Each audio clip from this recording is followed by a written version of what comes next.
Details చూస్తే జగిత్యాల పట్టణంలోని కురుస్తున్న ఎడతెరిపి లేని వర్షాలకు లోతట్టు ప్రాంతాలు జలమయమయ్యాయి. ఈ పరిస్థితులలో ఎమ్మెల్యే డాక్టర్ సంజయ్ కుమార్ పట్టణంలోని లోతట్టు ప్రాంతాలను పలు వార్డులను స్థానిక నాయకులు అధికారులతో కలిసి పరిశీలించారు. ఈ సందర్భంగా ప్రజలతో మాట్లాడి శాశ్వత పరిష్కారానికి చర్యలు తీసుకోవాలని అధికారులను ఆదేశించారు.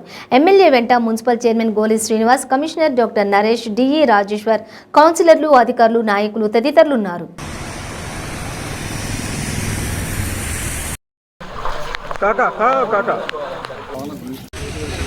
రెడీ అయ్యాక ఆపేసిన కొంచెం మార్పులు చేయమంటే మంచిగా ఉంటుంది.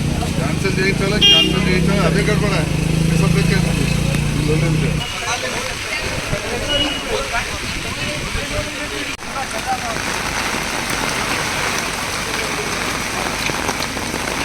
అవకాశం ఉన్నది. చాలాసార్లు ఇటువంటి టైంలో చేపలు పట్టడానికి పోయి ఫోటోలు తీయడానికి పోయి చనిపోయిన సంఘటనని ఒక్క ప్రాణం కూడా పోవద్దు.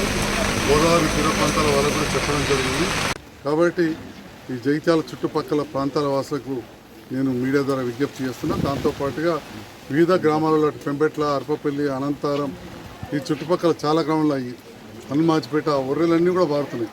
బీర్పూర్ మండలంలో కూడా చాలా పెద్ద ఎత్తున నీళ్ళు వస్తున్నాయి. కాబట్టి అందరూ అప్రమత్తంగా ఉండాలి. ముఖ్యంగా గోదావరి పరివాహక ప్రాంతంలో ఎవ్వరు కూడా గోదావరి దగ్గరికి వెళ్ళొద్దు. ఎస్ఆర్ఎస్పి గేట్లు ఇవాళ మధ్యాహ్నం తీసే అవకాశం ఉన్నది. కాబట్టి ఎట్టి పరిస్థితుల్లో గోదావరి దగ్గరికి వెళ్ళొద్దు. కడెం ప్రాజెక్ట్ గేట్లు కూడా తీయడం జరిగింది.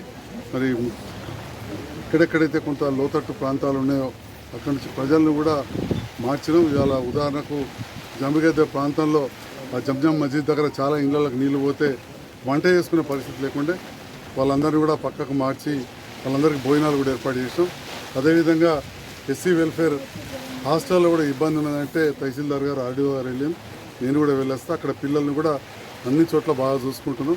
సో పిల్లలు హాస్టల్లో ఉన్న వాటి కోసం తల్లిదండ్రులు తొందరపడి రావద్దు. ఎందుకంటే రోడ్లు ఇబ్బంది ఉన్నాయి.